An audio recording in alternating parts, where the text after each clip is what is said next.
Come on in and welcome to Ready to Love. What is this, episode 12?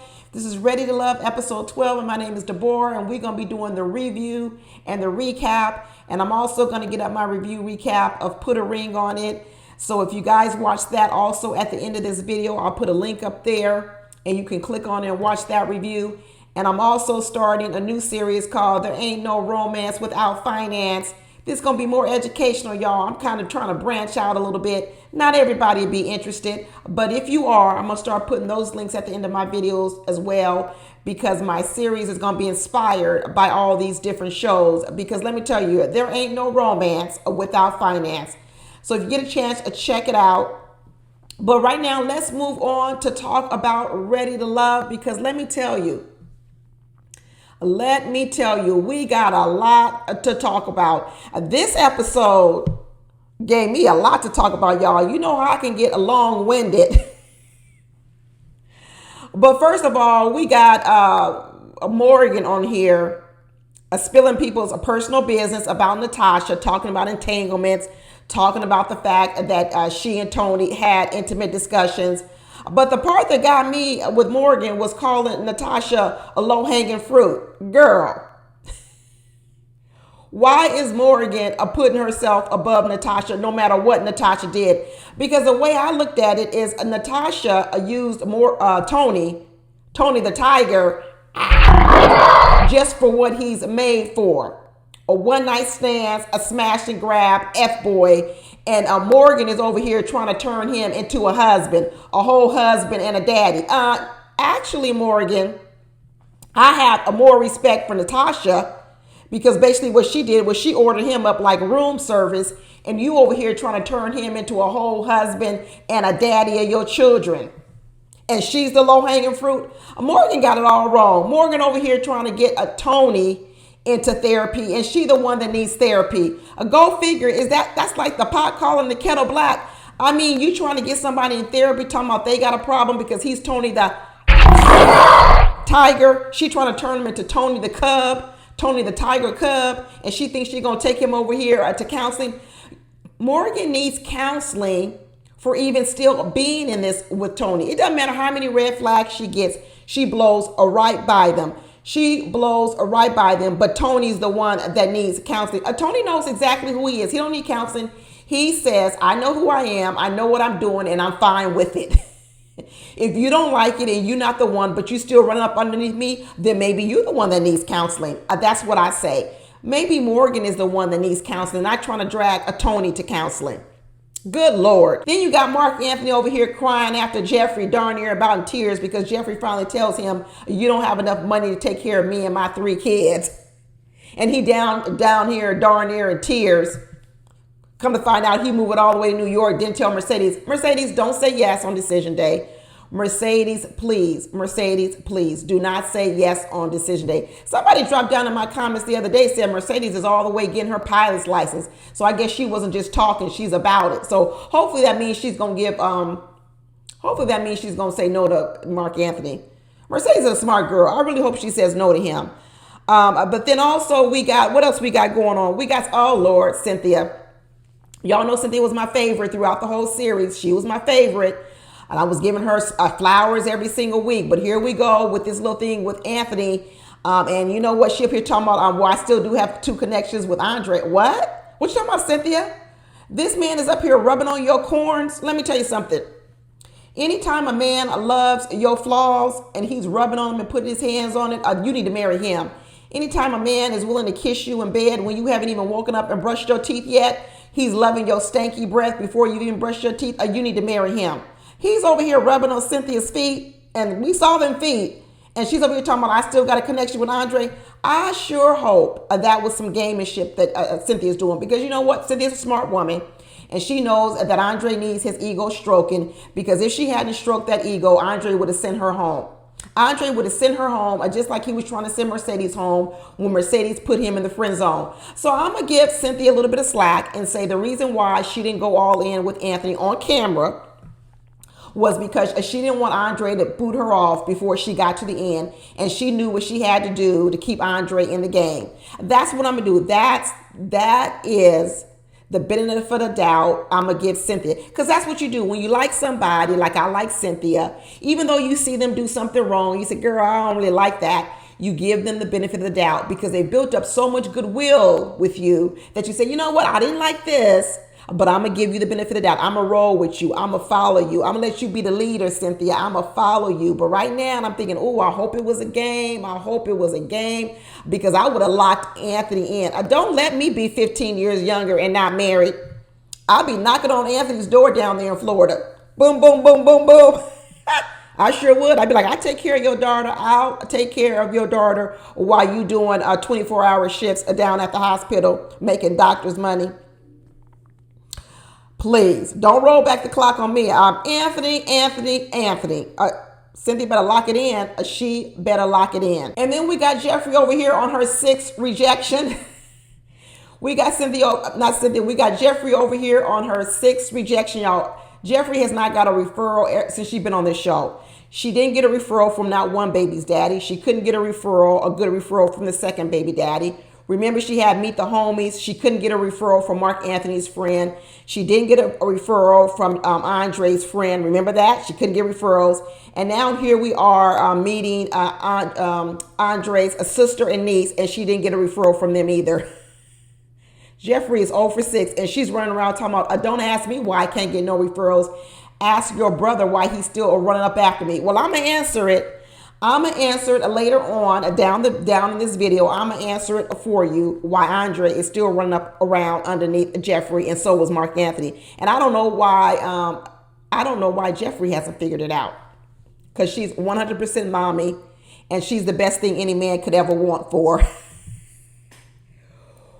Woo! This episode was funny, y'all. I was rolling the whole time. But we're going to get going. I darn near told the whole thing, but we're going to get going and really get into it.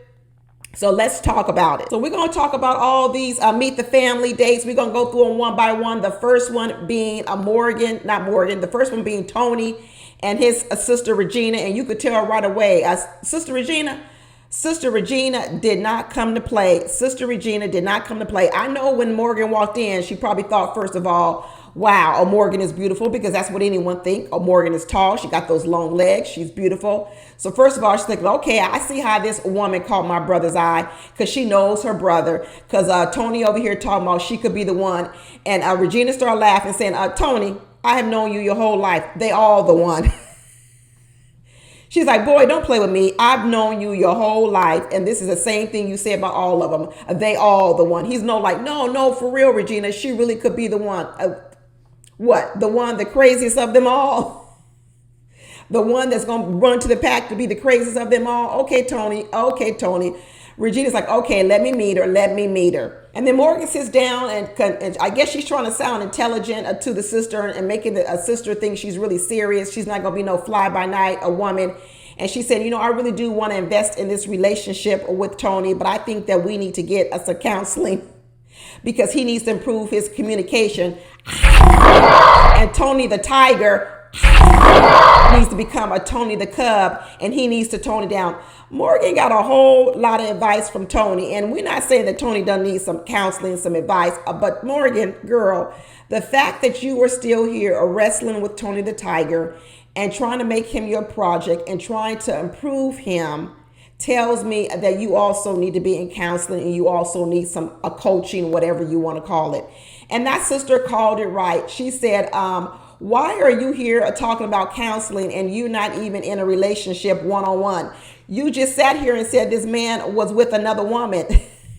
And I don't want to hear no one saying this is the same as a premarital counseling. No, because by the time you get to premarital counseling, you know what you've done? You've been boyfriend and girlfriend. You've been in a committed relationship. The man has now proposed to you possibly to get married, and now you're in premarital counseling, or you've gotten some commitment. Tony hasn't even committed to only be with Morgan exclusively. There is no commitment. So if there is no commitment, there is no counseling with you. Now y'all can go individually, but there's no joint counseling. What for? Y'all ain't even boyfriend and girlfriend. You ain't even committed. Morgan, you was just kissing Lyndon on the lips.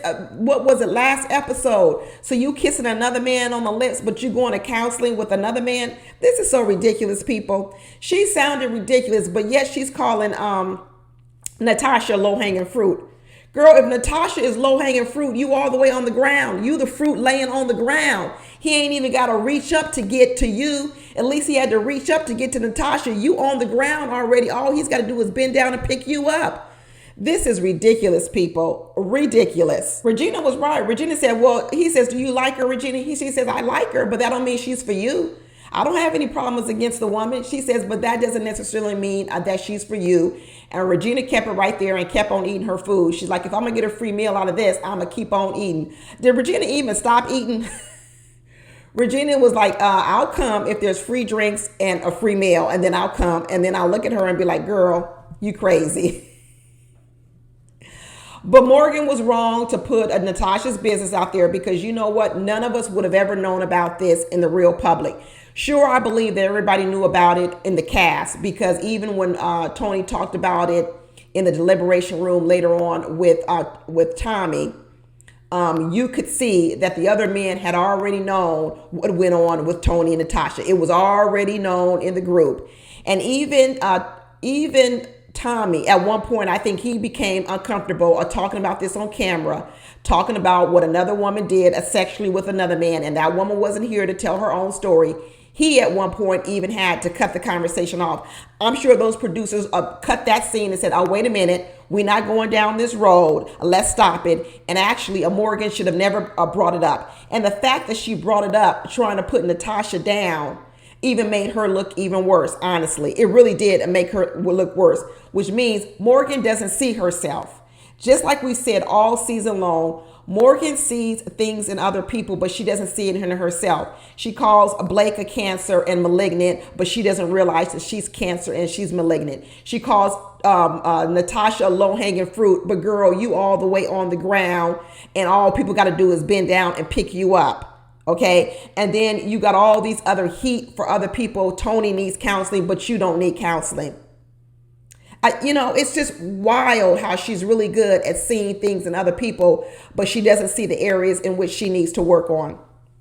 Like I said, Morgan needs to get her own set of counseling. Unless she gets a 2-for-1, maybe she finds a therapist that goes for 2-for-1, buy one session, get one session 50% off. Then I can see how she's trying to rope Tony in and say, hey, you want to do this Groupon for counseling? I got a Groupon coupon. Maybe that'll work. But other than that, Morgan, stop this, Morgan. I just stop it. Then she's sitting over here telling Tony, all these things that's going on with you, Tony, your communication, your entanglements, all this.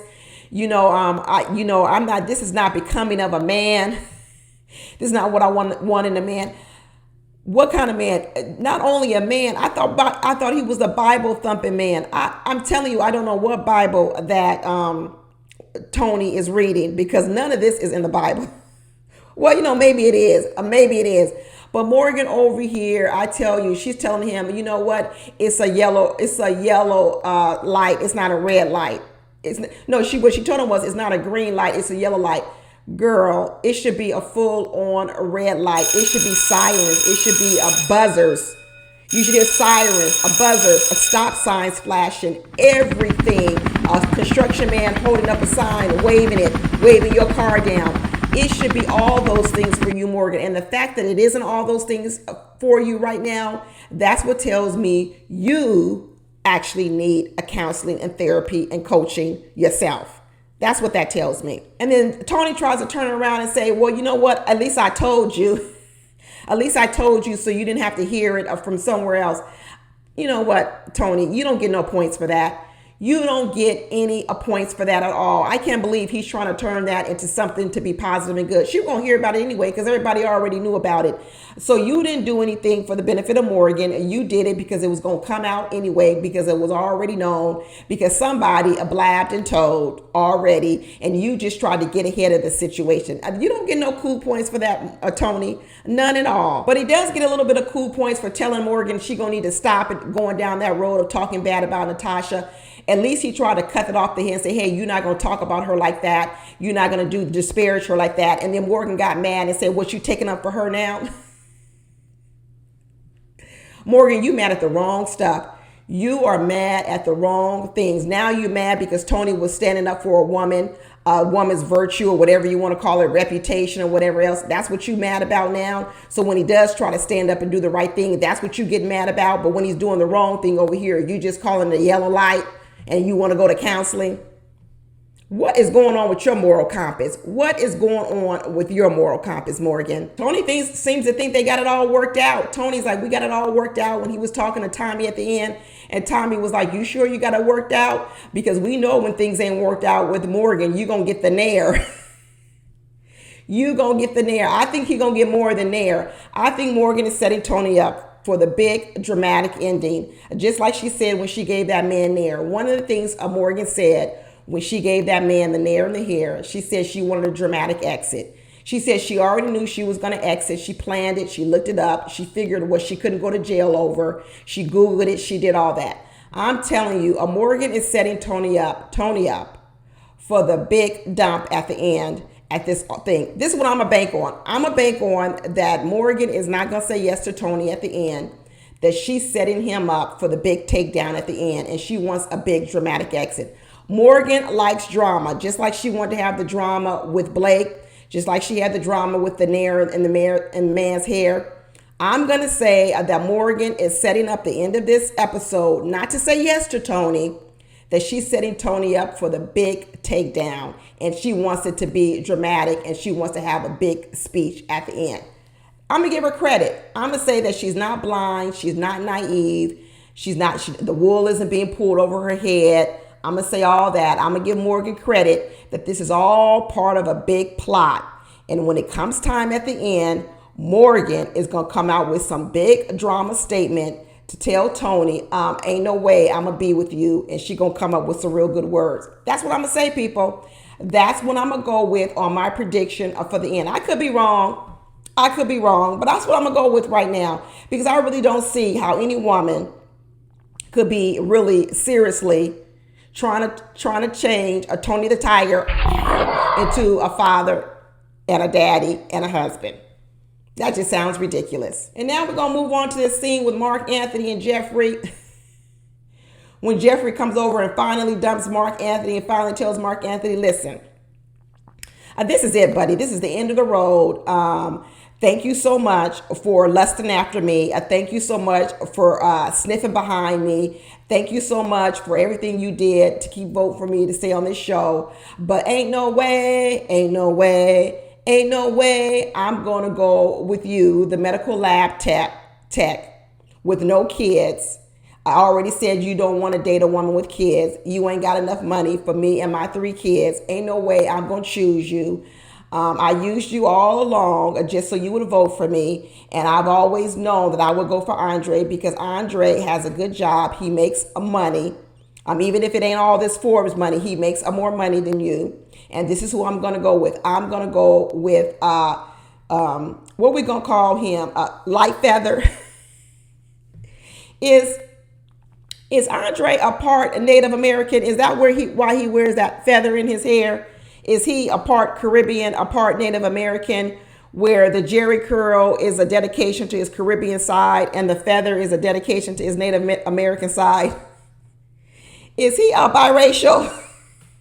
Because I just don't get these little outfits and hairdos that Andre wears. But Jeffrey let him down and said, hey, Mark Anthony, thank you. But it's come to the end of the road. And Mark Anthony sat up there and looked like he's going to cry and say, I wish the circumstances could have been different. What circumstances? That you could turn the clock back 15 years on Jeffrey, that you could have met Jeffrey before she met these men and had these 3 babies. And before she got married, you mean turn the clock back to when she was in high school? No, I guess it would be middle school, because didn't Jeffrey say she met one of the men in high school? And, every time Jeffrey comes in the room, Mark Anthony says, oh, you're so gorgeous. You're so beautiful. You're just fabulous. I'm telling you, Mark Anthony, I know a lot of people thought that Mark Anthony it is just lust about Jeffrey. I do think it is a lot of lust, but I also think he was very attracted to Jeffrey, And I think that if Jeffrey didn't have all these kids, he might have gone for it. And in fact, I think he would have even tried her out. If Jeffrey let Mark Anthony hit it, he would have hit it. So kudos to Jeffrey for not doing that. Kudos to Jeffrey for not doing that. But as much as Jeffrey was going over here, kissing on Andre the whole time in the retreat, I don't really know why Mark Anthony's sitting here. And I don't think he was acting, y'all. I don't think he was acting. And I really hope that at the end of this, if Mercedes and he makes it to the end, that Mercedes says no to him. Talk about having a dramatic exit with Morgan. I hope Mercedes has her own dramatic exit, because I sure hope she knows that Mark Anthony has just been playing with her this whole time. I have never once this whole season even heard Mark Anthony give Mercedes a compliment. Am I wrong, people? Have you ever heard Mark Anthony give Mercedes a compliment? He always just says, I like Mercedes. She's this, she's that, but it's never a compliment. Never complimented her outfit, never told her she's beautiful, never told her any of these things whatsoever. Even when the friend meets Mercedes, he calls her, yeah, she's a little shorty. Shorty, that's like a friend zone. And then we come to find out he's moving all the way to New York and never told Mercedes. What a mess. Like I said, the only thing Mark Anthony was really offering on this show was good looks. That's it. Talk about who you should have called up for room service. Somebody should have called Mark Anthony up for room service. Because Tony the Tiger was just like room service. Somebody should have called Mark Anthony up as well, because the only thing I find out that he might have been good for was maybe to be a stud. That's about it as well. I've lost all respect for Mark Anthony. I really have. Honestly, I have. Come to find out that even when Mercedes met Chris, which was Mark Anthony's friend, Chris had to ask all the real questions to Mercedes, talking about, have you ever been engaged or have you ever been married? And come to find out, Mark Anthony had never even asked Mercedes these questions, talking about, oh, those are good questions. I didn't even know that. What you been talking about, Mark Anthony? Nothing. So he already knew over here that Jeffrey been married 2 times, 1 time, however many times. I don't know. The story keeps changing. She's got 3 different kids, no child support coming from any of the baby daddies. They don't even want to be around. But he never even asked the question of Mercedes. That tells you he ain't interested. He has never been interested in any real manner with Mercedes. Never. There was never any really strong indication that Mark Anthony was ever really into Mercedes at all. Not at all. Not at all. Mercedes like, well, I didn't know nothing about this thought of moving back to New York. She says, that's going to change some things. She's like, I may not necessarily want to get married right now, but I would need commitment. Girl, you ain't going to get no commitment out of Mark Anthony. Not at all. You are not going to get no commitment out of Mark Anthony. So just like you thinking right now, and I saw Mercedes' wheels finally starting to turn. And I do have to remember that she doesn't see all the things we see. Like, we're seeing all these confessionals. We're seeing all these dates with Jeffrey. We're seeing the way he's hanging all on Jeffrey. Even though some of that I think was done in Mercedes' face, we're seeing a lot more than she does. So she has a lot less information, but the information she has should have been enough. The information she has should have been enough. And now I'm realizing that when that tarot card reader was talking about Mark Anthony got emotional ties somewhere else, he probably got emotional ties back there in New York. That's probably some of the emotional ties he has. And he still got a few over here with Jeffrey as well. That tarot card was better than she thought. That tarot card read a lot into Mark Anthony. I bet he got some woman back out in New York. That's why he's running back there. He's got some ties back in New York that he left. He thought he had it buttoned up. He thought it was the end, and it ain't over. It ain't over. And I bet she been blowing up his phone ever since she found out he was on a Ready to Love down here in Florida. And now he about to hightail it on back to New York. Bye, Mark Anthony.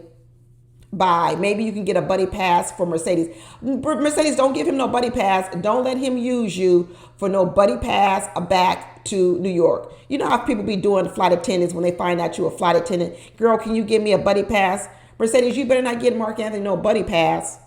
Don't do it, girl. Don't do it. But now that Jeffrey has dumped Mark Anthony, she says, I'm just going to concentrate on Andre. I'm going to concentrate on the biggest fish I have, and I'm going to reel him in. And so she said, let me go on and go to this date and meet Andre's sister and his niece.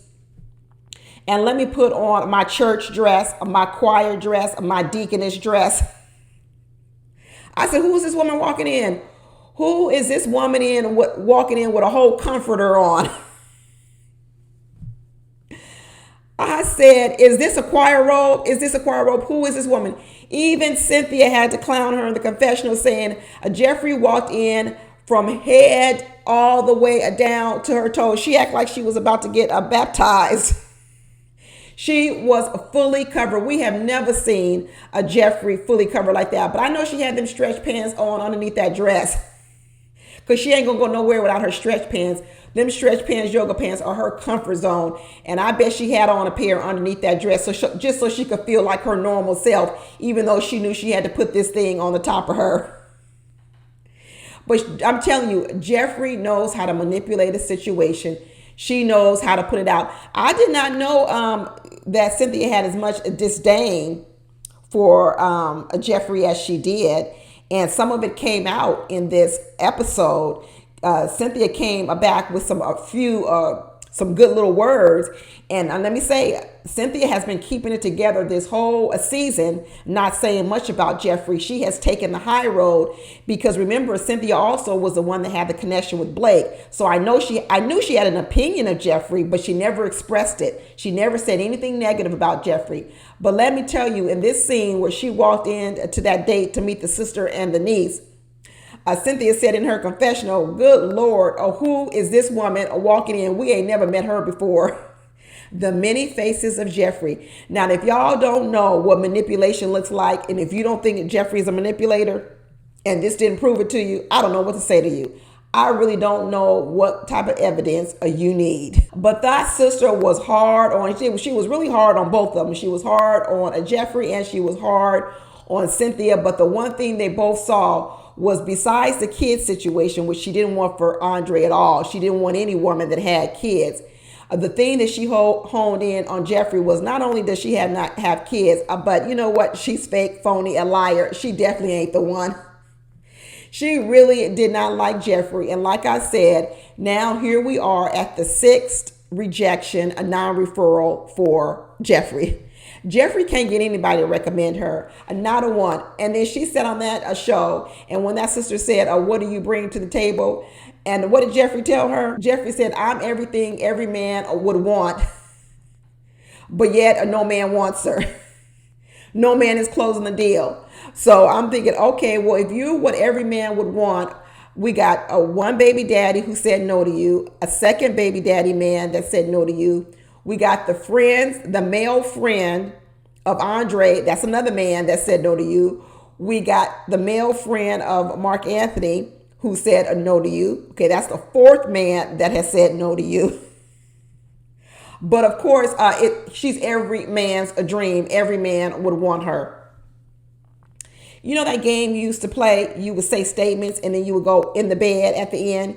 You would say whatever. That was just a game you would play. You were like, okay, I love the lights on in the bed. So Jeffrey should have added to her sentence, I'm what every man would want in the bed. That would make it a true statement, because Jeffrey is a seductress. That's one thing she got down pat. Jeffrey is a seductress.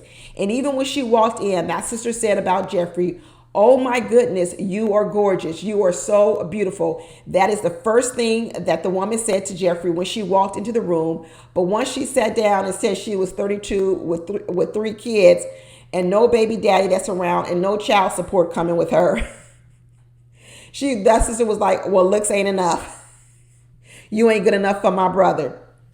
And let me tell you, they asked Cynthia the same question. And Cynthia said, well, I have 2 degrees, a bachelor's and a master's, and he wouldn't be a stepdaddy. He would be a bonus dad. And I do want to make this differentiation. I don't think that Cynthia was trying to also say it because so-called she's smarter than Jeffrey. I think what Cynthia was trying to say is that, yeah, I may have 2 kids, but my kids have a father in their life.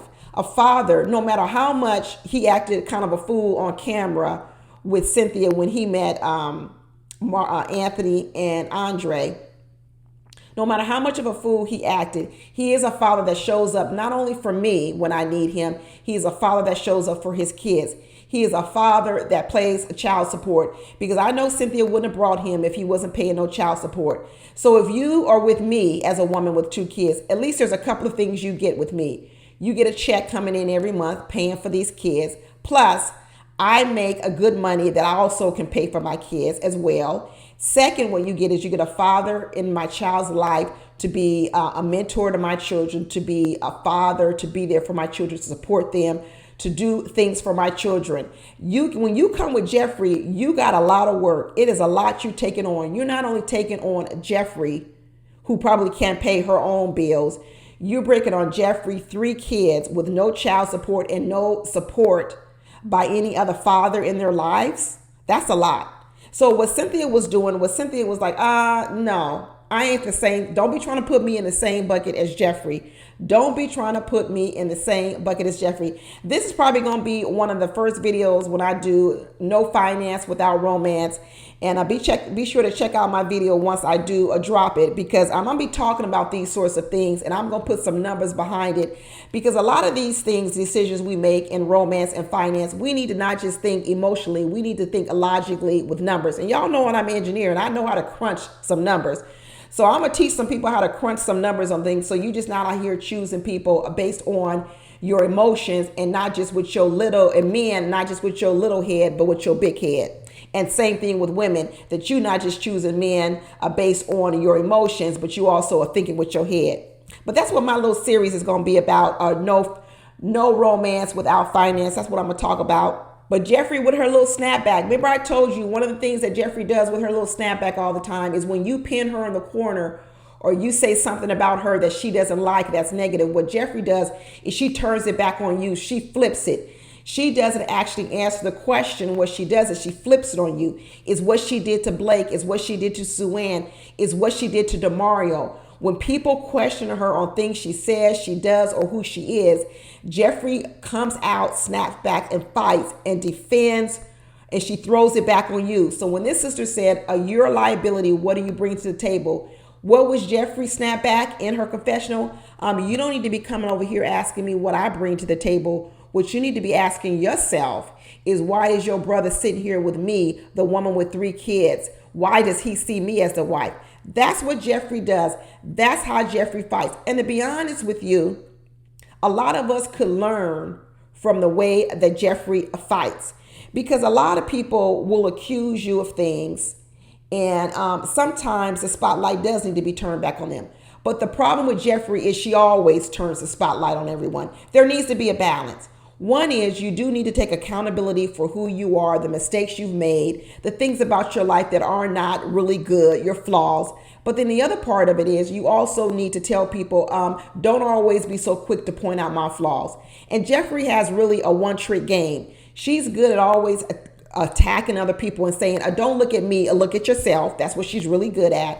But in that, she never does look at herself. But there actually does need to be a balance. But what Jeffrey really is good at is saying, don't look at me, look at you as well. And that's what I said about Morgan. Morgan was over there talking about what Natasha did, and how what Natasha did wasn't a good look. But then she's not looking at what she's doing, and her look is just as bad. And what Jeffrey is saying is, you over here worried about who am I and what I have to bring to Andre. But we all should be looking at Andre just as well and saying, what the heck is Andre doing interested in Jeffrey? Why is he running up behind Jeffrey? So I'm going to answer Jeffrey's question. When he says, you need to look at your brother and figure out why I'm sitting here. Because the reason you're sitting here is because it is lust. And I'm going to answer your question, Jeffrey. There is no way that Andre is seriously considering marrying you with 3 kids, with no baby daddies around, okay? And he's going to take on the financial responsibilities for all of you, for your 3 kids and you. Absolutely not. I don't believe it. I don't believe it. Andre, even if he had the means and the money to do it, which I even doubt that he has, I don't think that he would take that on, because he has too many other options out here. And although you may be cute, you may be good looking, you may be fine, and you may be feminine, because that's one thing he really does like about her. He loves the way his ego is stroked. He loves getting his ego stroked so much that Cynthia was able to finesse him at that elimination date enough that he didn't even eliminate her. That's how easy Andre is. So I'm going to say that's why he's still here running up after you. And the reason why you're his first place and Cynthia isn't his first place is because Andre really doesn't want to tussle with that man, James. So a lot of us can be mad at James because in a lot of ways, I think James did kind of hurt Cynthia and Anthony.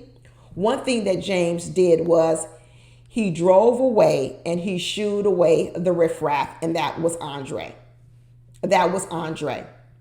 And what James did in his little snapback at Andre is he shooed away the riffraff in Andre. And so when Cynthia's over here saying, I don't see why Andre can't see the difference between me and Jeffrey, how is it even a choice? You not after the best. When she was sitting down with Andre saying, you don't have the best of two choices. When she was over there talking about Jeffrey, how she's nowhere in the top tier like I am. What Cynthia was discounting was the fact that Andre does not want to be anywhere near James. Nowhere near James, nowhere near in his life. And the minute that went down at that little date with James, Andre, and Anthony, Andre was completely out on Cynthia. There is no way Andre would be dealing with James. Even Anthony is over here on the fence about it. There is no way Andre would. So Cynthia does need to learn that lesson from this show, that there were some benefits to James because she's getting the benefit of Andre not coming after her playing games, because I don't think Andre was serious like that anyway. But James comes with some liabilities and some risk. And so she'll need in the future to limit his interaction with any man that she's involved with. And if he does come in contact with any man, when she talks about don't worry about James, I can handle him, she'll need to handle him in that moment so that man knows that she can handle him. She'll need to do something different than sit there and let him just go on and on. She'll have to have a discussion with him in the beginning and say, listen, when I introduce you to a boyfriend of mine or someone I care about, if you start going into the wrong direction, this is what I'm going to do in the middle of it. So I want to give you pre-warning because I don't want to disrespect you in that moment. But what I'm not going to allow you to do is chase away my ability to have a future with another man. And if you can't control your tongue and your behavior, then when we get in that moment, I'm going to have to intervene. And I'm going to do it in that moment. I'm not going to wait and let you run over any man I'm involved with or want to be involved with and then have a discussion with you afterwards. If you embarrass me like that in front of a new man I'm trying to get to know, I'm going to possibly have to embarrass you.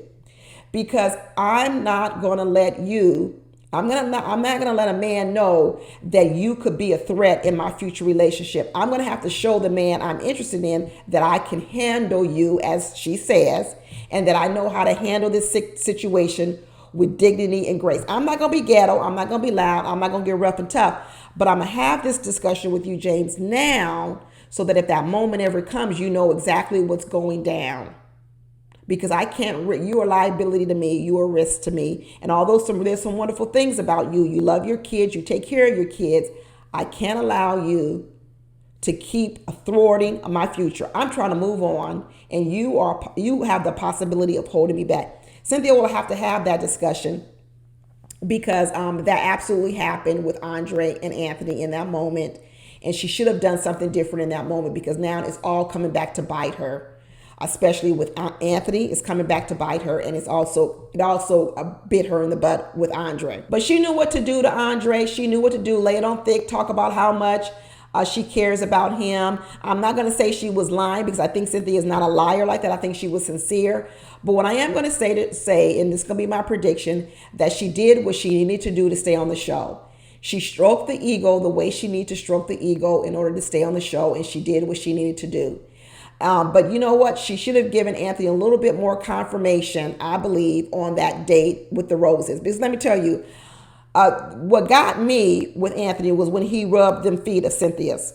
When he rubbed those feet of Cynthia's with those couple of corns or bunions, people got corns, people got bunions.